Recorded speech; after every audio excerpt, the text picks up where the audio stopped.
Hi, I'm Barbara O'Brien. I'm an animal trainer and photographer, and I'd like to welcome you to the Empathetic Trainer.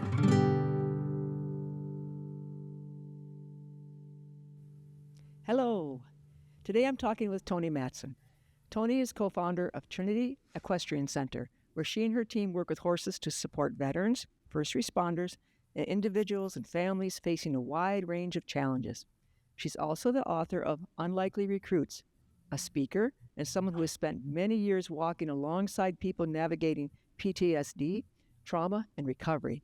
What really stood out to me about Toni's work is the way horses are part of that process, not as tools, but as partners, in helping people reconnect, regulate, and in many cases, rediscover hope.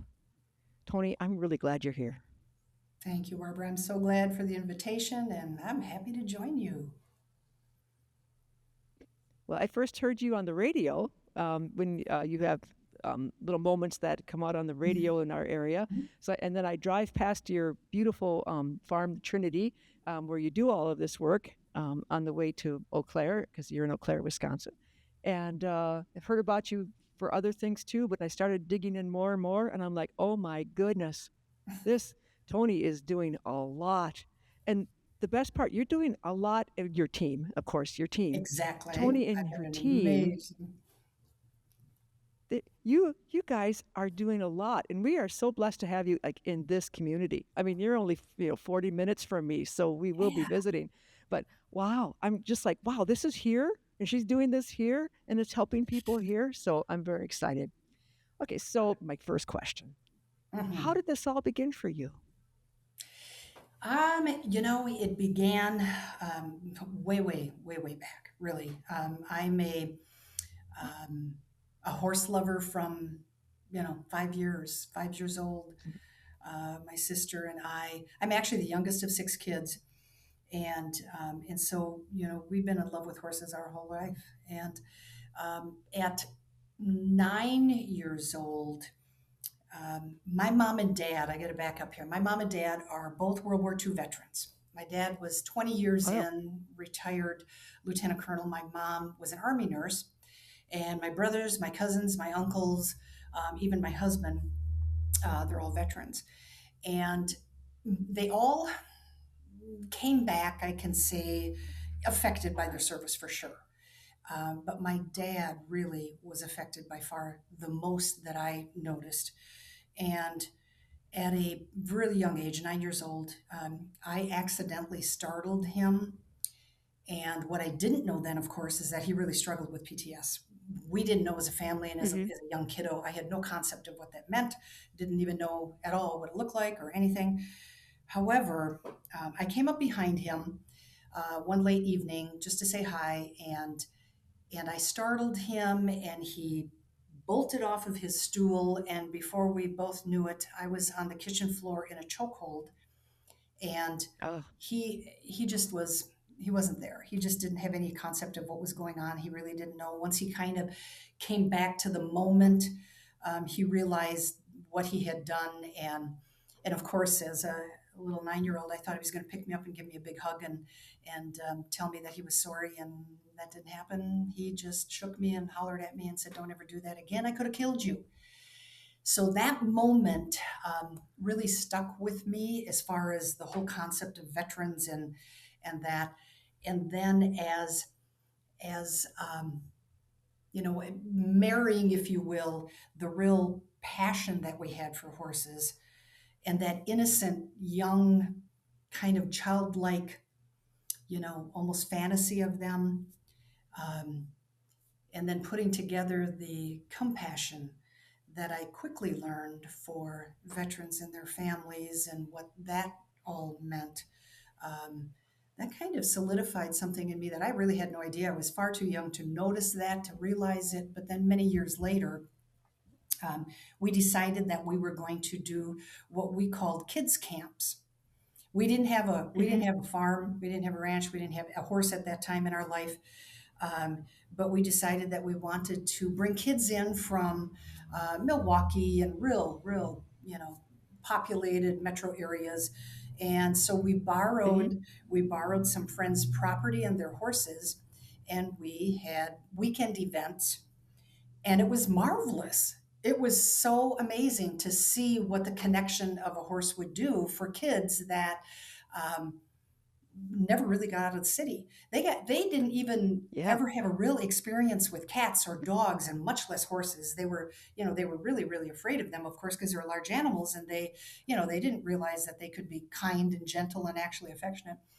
And our boys at that time were real young as well. So we did a few of those, and then we just really had a distinct feeling and kind of a nudge from God saying, you know what, this is what I want you to do. And so we Mm. started looking for property. We were looking for just a small, maybe 10 to 15 acres, and maybe having a couple of horses that we could do kind of our own thing with instead of having to borrow, horses and space and Mm. everything. And oddly, my husband was working as a construction controller in a real estate office at the time, and the sales sheet for this big horse ranch kept coming across his desk. At that time, it was called Pinewood Stables. 67 acres, big, beautiful place, really well Mm. known in the region, and it was the largest horse ranch in our geo area. And he brought it home to me and showed it to me, and I'm like, nope, that's way too big. Nope, that's just way out of our scope. We don't want to do that. Not only the price, but the whole Mm. magnitude of the place far beyond us. Well, it just kept coming across his desk, and we finally said, okay, well, maybe this is God's way of saying, what we want is a little bitty small thing. He has envisioned this great big thing. And so I got with my sister and my mom at the time, who lived in our hometown, hour and a half away. And I said, I got just this really crazy question. What would you think if we all sold our homes and put our resources together and bought this horse ranch and we all live on the ranch? And Wow. surprisingly enough, they both said, yeah, let's do this. So, Wow. yeah, so we did. 2002, we bought the ranch and decided that this was going to be our thing. And even though we were way over our head in every respect, um, we just kind of plowed forward. And it's kind of funny because you have these moments in life where you think that you're tested by fire. The old expression, tested by fire. Well, a little over a Mm. year of owning the ranch, we were literally tested by fire. We had a big Oh, barn fire. Mhm. At that time, we had 27 stalls and a 300-foot barn, and it it just was raging. I noticed it out the kitchen window, and I'm, of course, in shock, hollering. Our boys came yeah. flying down the stairs, and we managed to get all the horses out. Our staff was bringing in horses from the far side. We're running in the near side, trying to make sure all the horses get out and that they hear that there's a fire on the near side. They didn't even realize that they were still bringing horses in. And so Oh, that was really a big thing. That was huge, actually. My husband had his second heart attack that day. We got all of them out. They were singed. can Some of them were imagine. Yeah. singed, but it was crazy. But that was the day where you stood back and said, "Okay, is this really what we're supposed to be doing? Because this doesn't feel like it with this big of you know, an event and all of the trauma that went along with that." But that was really the time, Barbara, that we decided that we were going to change our loose idea of what we were really taking this on for, and decided, no, this is really going to be our heart and soul. And we changed the whole concept of really trying to find ways of making a living at this, and then changing it into making a difference, really making an impact on lives. Oh, what an expression. The difference between making a living at it and making a difference. And coming from that place of trust, that place of Mm, faith, I think mhm. that's a testimony all in itself. Because as human beings, we want to borrow trouble, and we worry and we have Oh, anxiety, yes. and I have learned a new expression called putting it in God's inbox, and I love that Oh, I love because when that. I have a worry, I can do that. So, what an amazing, literally, a leap of faith to go from devastating fire, which normal people would be like, all right, this is enough. A heart attack, a Yep. second heart attack. I mean, that's my husband's had a heart attack and is recovered, of course, now, but frightening. Okay, Oh really gosh. frightening. Like, you can't Yep. die. We can't have that. Not going to No, happen. no, we just So I started. can Come on relate here. to that. How I scary bet you that. can. Yeah. Oh, yeah. Yeah. It's what a scary thing. And we moved to our farm in 2002 as well. So wow, that's so these parallels. That's Um, interesting. Wow. but to just wake up the next day pretty much and go, you know what, we're still in. I mean, Mhm. that is, and obviously it looks like you've been doing the work ever since. We have. We have. It's evolved as you can imagine. Starting at that point of we really worked. Our first therapy point was what now we call as adaptive riding, but back then it was called therapeutic riding, and working with kiddos and adults and families who have individuals that struggle with either they're on the spectrum or they have brain or spine injuries or many different things, and that started right from day one. And then you know how it is. The our desire to take our passion and make it into something that really has that impact. I decided that I needed to go get certified. I knew that horses were so much more than a good ride and just hanging Mm-hmm. out. And so I went and got certified under EGALA, Equine Assisted Growth and Learning Association out in Oklahoma. And that was in 2008. And then 2009, we gathered a very small team. In fact, it was one therapist and myself. And talk about an interesting God story. We were in need of a therapist because the team, as you know, with equine assisted psychotherapy or equine assisted therapy is a certified equine specialist and then for us, Wisconsin licensed therapist, and then one or more horse. Mm-hmm. So we needed a therapist. On a Saturday, Sure. I'm out working in the round pen with one of our horses, and a car drives up, and this gal hops out and says, "I'm looking for Toni." And I said, "Wow, well, you found her. I'm Toni." And she says, "I'm supposed to be here." And of course, to me, I'm thinking, did she have an appointment that I missed? And what do you Yeah. mean? Yeah. Odd, right? Odd. And she, Okay. yeah, totally. And she said, "No, no, you didn't miss an appointment." She said, "God told me I was supposed to come and I am supposed to be your therapist."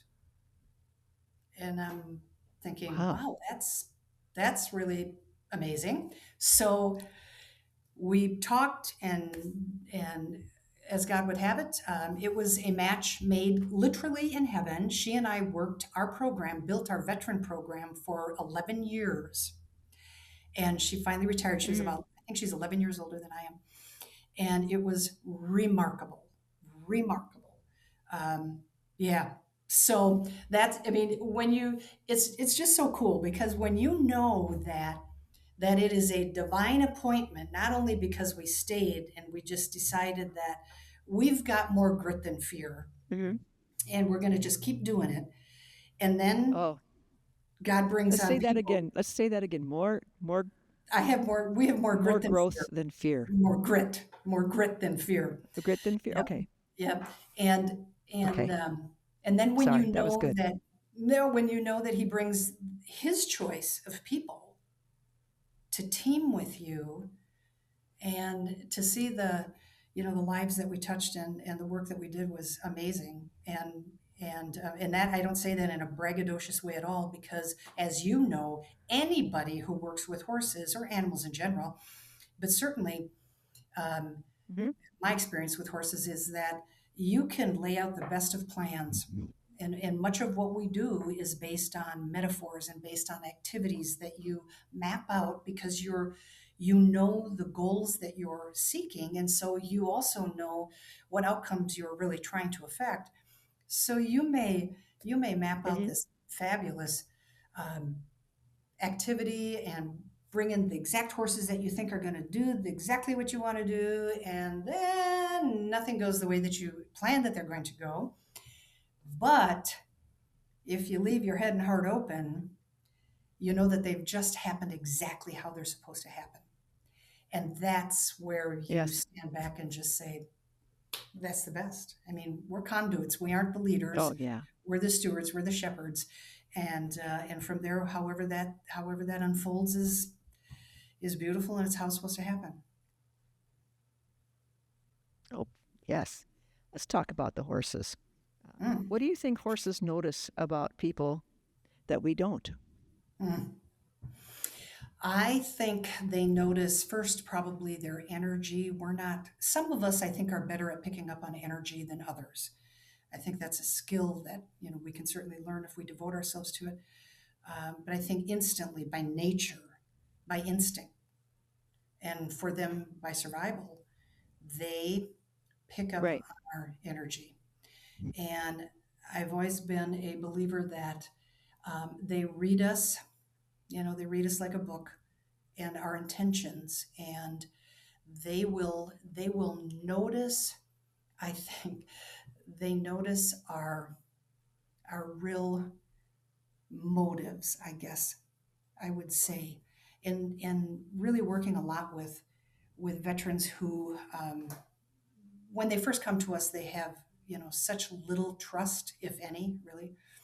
Um, but our horses tap into that, and they will tell us, me as one of our equine specialists, they'll tell us whether they're being truthful or whether they're being manipulative. And I say that out of deep, deep respect for our veterans, because that is their Oh, survival yeah. mechanism. It's not that they're trying to be, coy and all that. It's just, that's what they've learned. That's how they've survived. But our Oh, yeah. horses, oh man, they just tap into that. And, they'll do just wild things where we had one of our veterans who wasn't being truthful. No big surprise, because that's just how they come to us real early in our relationship with them. And we had one of our horses that we used to nickname our lie detector, because anytime anyone would try to kind of pull the wool, he would just walk up to them and he would kind of butt them in the shoulder, not not aggressively, but enough for us to say, okay, that's not true. Okay, we're getting it. And so they tap into that. They just tap into that. I think that motive and that intention, and they are so truthful, and so, I guess the old expression, horses don't lie. And we rely so much on that, because when you are able to tap into that and watch them and know what the flick of that ear is, and know what the lifting of that back leg is all about, they inform us so beautifully and so honestly, and then we become far better at our work.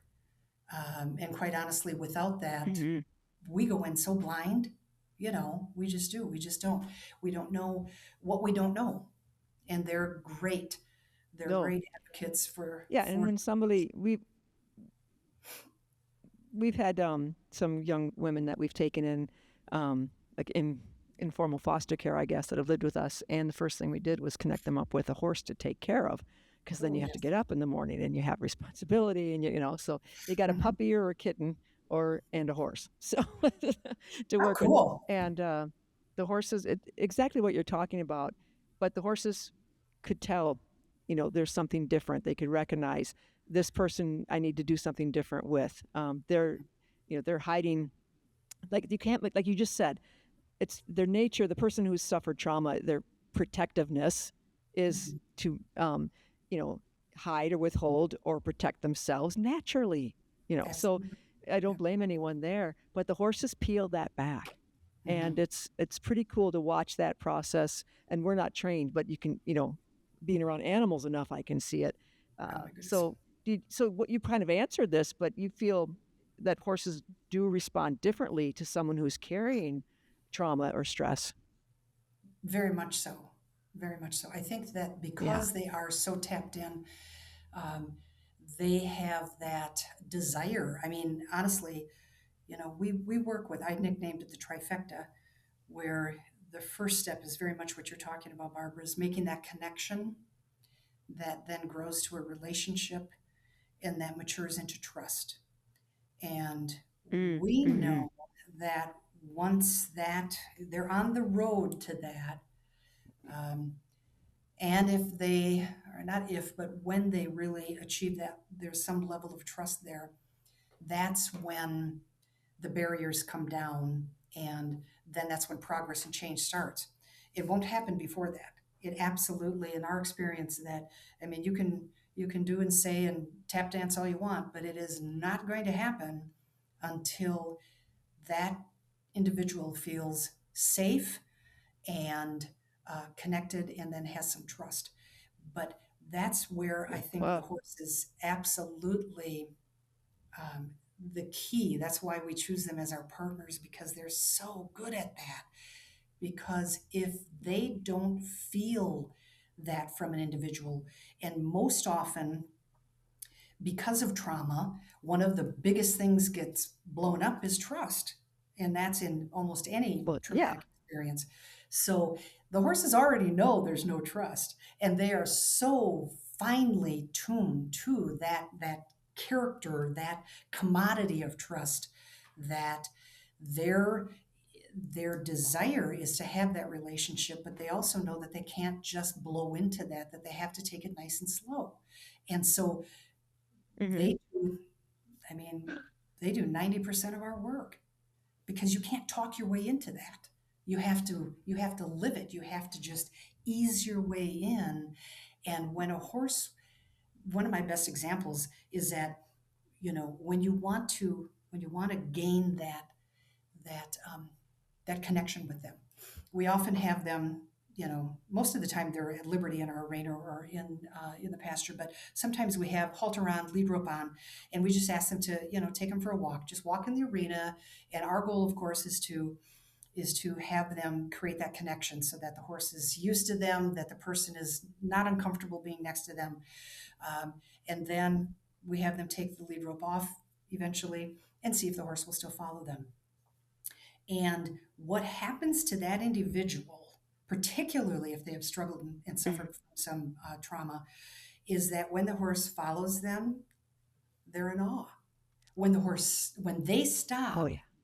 and the horse stops, when they take a left and the horse follows them, when they even trot and the horse follows with their trot, they're absolutely amazed. They want to know how we trained them to do that. Much of what you do in your world is training them. And it's kind of funny, Right. because I often say, boy, if we could train them to do that, we'd be in Hollywood on some movie set somewhere. But that Yeah, but whole, that's different. That's completely different. yeah, Yeah. yeah, it's so organic, and it is just so spontaneous, but it is so meaningful, because it Oh, doesn't I love happen. it. I think you're showing them. Yeah, Yeah. yeah. I think you're showing them, the person, that they matter. Oh, That they matter to this person, this creature that doesn't want anything from them, like doesn't going to mhm. take anything from them, isn't going to hurt them in that sense. And so to have this animal go like, I can hang with you, you matter, you're good. I mean, that's got to be a huge. Oh, That's what we found with our girls. It's got to be a huge feeling of like, wow, I matter to something. I yeah. have some value. You know, Yes. And depending so on their that's history, wonderful. that may be their first time that they've ever felt that, depending on what their track record is, what their history is. Mm-hmm. You know, and that is Yeah. so No. it's so amazing. And the cool thing I always think is that we as humans can't make them feel that way. I mean, we can try and No. we can compliment and we can come around them and we can do our best, and it does make some difference. But when a creature, when a horse that is so much bigger than them chooses to be close to them, to follow them, to be in their world, um, and that they didn't have to choose that, it's entirely voluntary, that changes everything. Yeah, it's amazing. I agree. That's wonderful. Oh, it just makes I can't wait to visit. This is gonna be so cool. All right, so let's talk about the work that you do there. You don't. I know you have a lot of programs, Mhm. but like the ones that you want to talk about the most. If you go on the website, which we'll have all the, we'll talk about that before we finish. But Sure. what programs are you running now? The programs that we run are a lot based on the equine assisted therapy, which that includes families and individuals, um, our veterans, of course, and their families. And then just in 25, beginning of 25, we began to expand our program into first responders. And that is, Yes. fire, law, and EMS, and dispatchers, you name it. And I like to say that everything that we do at Trinity is personal. We have we are invited, if you will, to expand our programs in all sorts of different ways. And while they're always good, they're really, very high impact and really good uh, options and opportunities that we have. What we oftentimes have to just say no to the good so that we can say yes to the really, really good, the really great things that we could be doing, knowing that we and our Yeah, horses have right. Because so you, many life hours, you know, that yeah. we have gotten, a little bit more particular about it. But we do our veteran program because we have so many veterans in our family. We expanded into our first responders with our program because our oldest son, who is now our CEO, was a in law enforcement and saw and Hmm. experienced a lot of things that is very common in that field. And Mm. we decided that we can definitely, we have the whereabouts, we have the team, the horses, the facility to help them as well. So we expanded into that. And we also work a lot with youth. We have a huge youth program. We have about 150 kiddos that we work with Wonderful. every week and employ about 80 youth counselors. And it's just marvelous. And one of the reasons why we do our youth is because when Ian was in law enforcement, he saw how the youth really came from some really not healthy environments and what that caused, the decisions they made, how they ended up in juvie. And if we could kind of Hmm. intercept them before that happened by youth mentoring and a youth development program, we could do a world of good. So we started that in 2009 as Sure. well. Yeah. So we have a lot of programs that That's those are wonderful. really our core programs. Okay. Well, something I noticed when I was going through is your dementia program, and I had never heard of anything like that in the past. I would love to hear about how that came about and Yeah. what we mean by dementia program. Yeah, absolutely. Ours is a program that works with individuals with dementia and Alzheimer's. And the reason why we began that was my dad died of Alzheimer's. So, again, that's a personal Uh, connection. And I saw firsthand what that did to a family and to caretakers. I teamed up with my mom as my dad's caregiver, and that's really hard.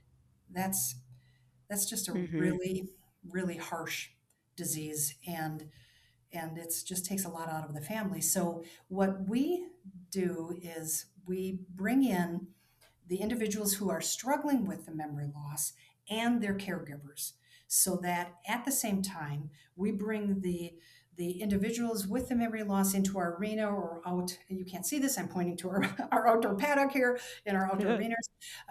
But they were brought in, and so our team one-on-one works with them, and then another set of our team works with their caregivers. A way, if it's feasible and reasonable, we have them separated so that the caregivers can get a little bit of heart health too, because like I say, we know that Hmm. that is just a really, it's a tough thing. It's just a tough thing. So we care for both of them, and then we uh, we do music and snacks, and we take them into the arena with the horses, of course, and we have them brush and braid and just have that experience of connecting.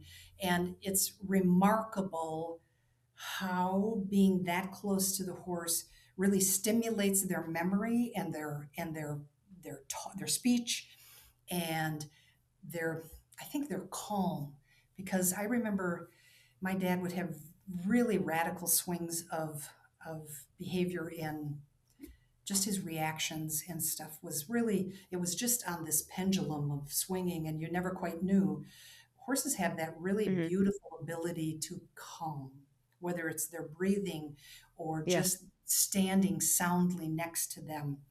And of course, we also know that when you lay hands on a horse, it's a miraculous thing where the breathing starts to synchronize, the heart rate even synchronizes, and that just brings them to that beautiful calm level of just being in the moment. And that's really great because oftentimes individuals with Alzheimer's or memory loss they're hung up in different seasons of their life, but they can't reach into that present moment. But the horses certainly can, and they help them do that in a way that's just, Mm. I mean, we can't as humans.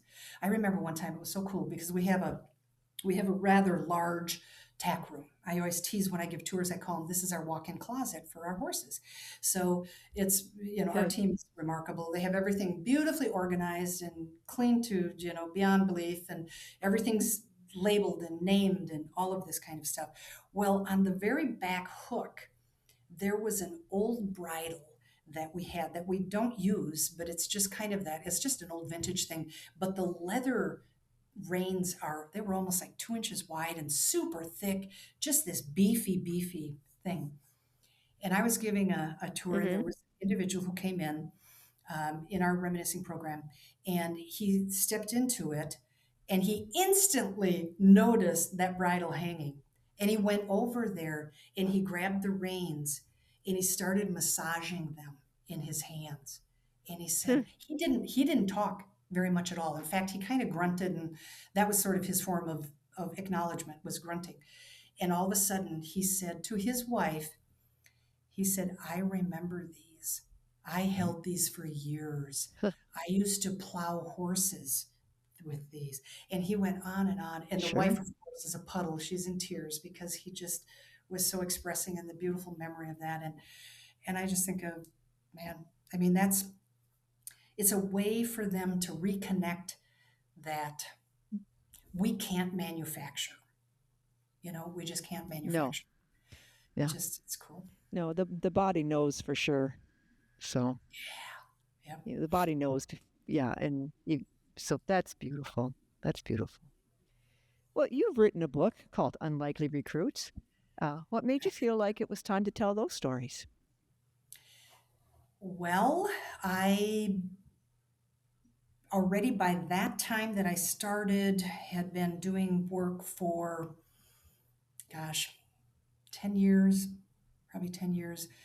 And there were just so many veterans that I worked with that one of their deepest desires was to help other veterans.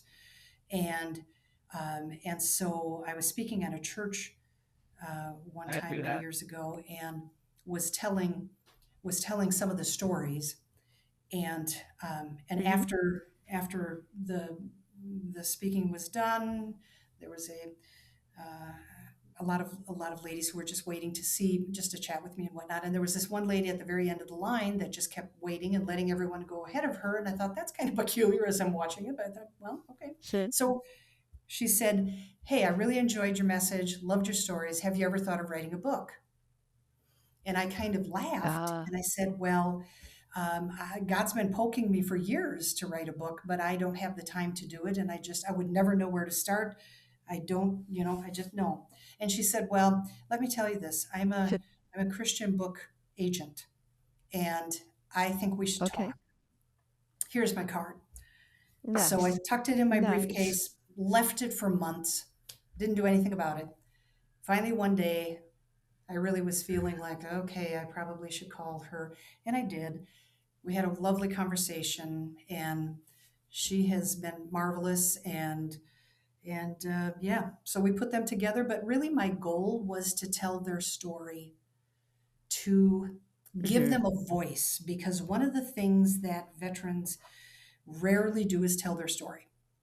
Um, for many reasons, but this gave them a voice. I think it also gave them a tool, if you will, to help their family and their friends understand better what they went through and why maybe they sometimes react and behave the way they do because of Mm-hmm. what they experienced. And I honestly, I Right. wanted to show that God shows up in the craziest, most unlikely ways and steps right into the mess with us, never steps away, walks through it.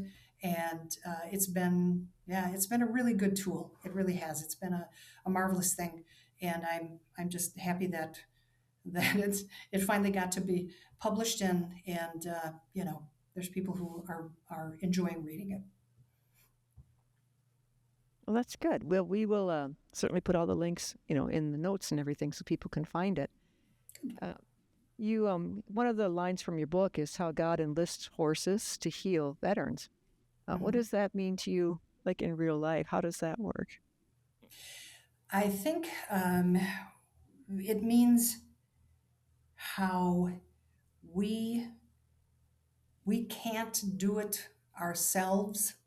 That we have to be open for the different conduits and different creatures, if you will, that God puts us together with to help accomplish that. I'm a big believer that God gives each of us passions, and um, and he hopes, I believe, that he hopes that we discover them early in life so that we can live a life that God created us for using our passions. So, looking back at me as an example, my passion of horses as a kiddo, and um, and then of course the experience that I had with my dad, and I became a Christian when I was 13 years old in a horse barn. So you put all those Uh, things together, and just realizing mm-hmm. that there are things, like I said before, I don't care how well prepared you are, I don't care how well you know your horses, and the plan that you map out. And then when God decides to enter that moment and say, you know what, that's not exactly how I saw this happening. And that change happens, and how he enlists, how he acts and brings in the horse's behavior, and how that together is a magnificent tool for healing. And we couldn't Sure. have we couldn't have done that on our own. I can't tell you how many times Sylvia, who is the gal that I told you drove up the driveway, spent 10, 11 years with me, Mm-hmm. um, how many times we would do our thing in the arena. We would be aghast. I call her my sister in Christ because she's just an amazing Christian woman. And how we would Mm-hmm. watch this all unfold. And in the back of our minds, and actually sometimes we would snicker to each other thinking, that's not how we planned it. But boy, did that turn out great. We would go into the office after we would say goodbye to our client, and we'd be in tears because what happened, we couldn't have done. We couldn't have done it. No. And so we knew, I love it when God is so obvious. We knew that he entered that moment, took what would have been common, made it into the most uncommon experience, and that changed the heart of that veteran. And so, That's that's amazing. that's what that line means to me. Wonderful. You talk a lot about hope. And what does that actually look like when someone is in a really hard place? Hope is everything, actually. If you I have to agree.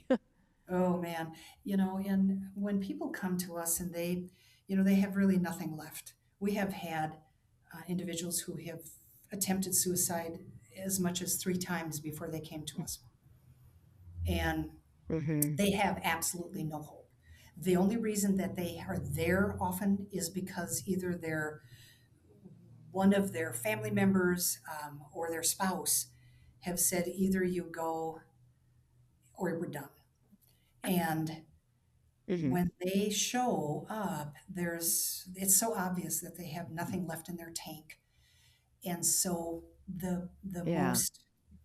the most slight bit of hope that can come from an encounter is absolutely life saving for them.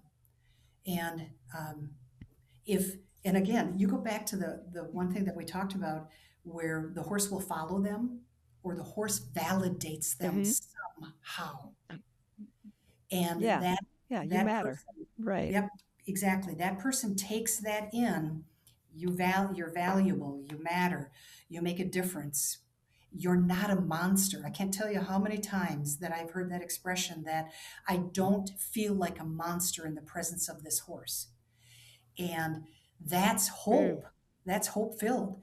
That's another one Yeah. of the reasons why I wrote the book, because I wanted people to understand that hope is real. It's not some pipe dream.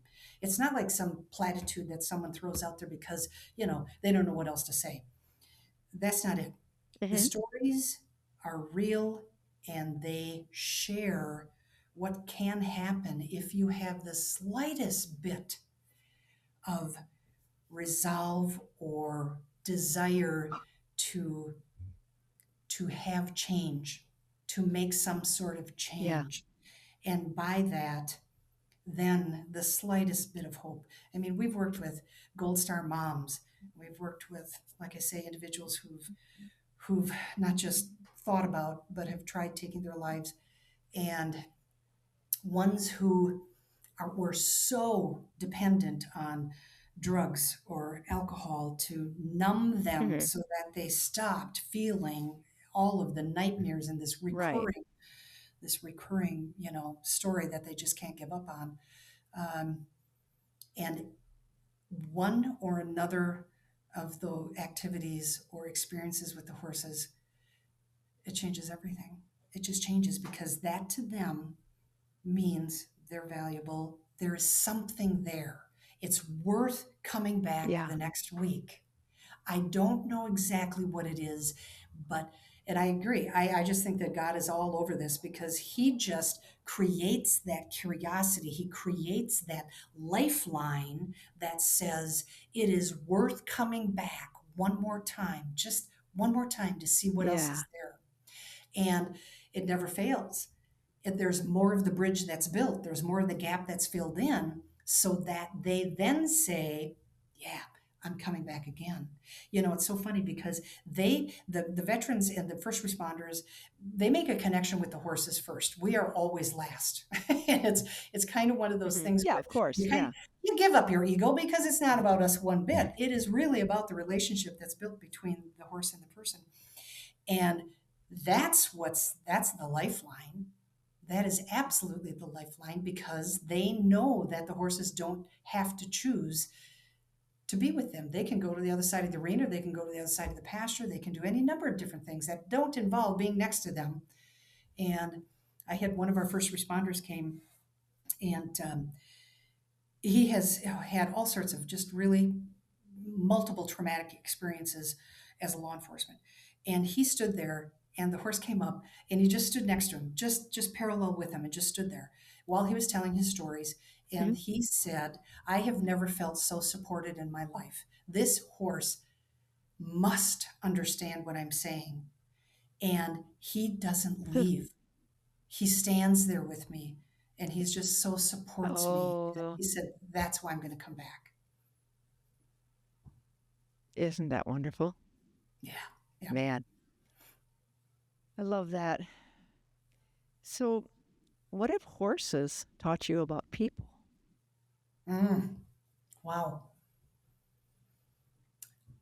I would say that horses have taught me that no matter no matter your experience, no matter your history, no matter your story, that everyone is redeemable. Yeah. And they bring out the parts of that person's story or character or history that needs to be either reshaped or retold in a way where that person isn't either the victim or the culprit, that they're the survivor for sure of what has happened, Hmm. but that they're not defined by it. Horses, I think, have taught Yes. me that all of our stories can be rewritten. If we don't like our past, whether we're the ones who made those choices or if something entirely Mm-hmm. different happened. They are so open to that new version of you, and they help shape that. And I think we as humans need to believe that. We need to realize that, because I don't know of anybody who doesn't like something in their past. And I think that that relationship, that closeness with the horse, and if you take the time to really try to understand them and be close to them, I think that redemptive nature of theirs is man. I mean, that just changes everything. We worked with Oh, for sure. inmates. We worked with inmates for 2 years in the Stanley medium security prison. We brought our horses in. We finally took us 4 years to Mm-hmm.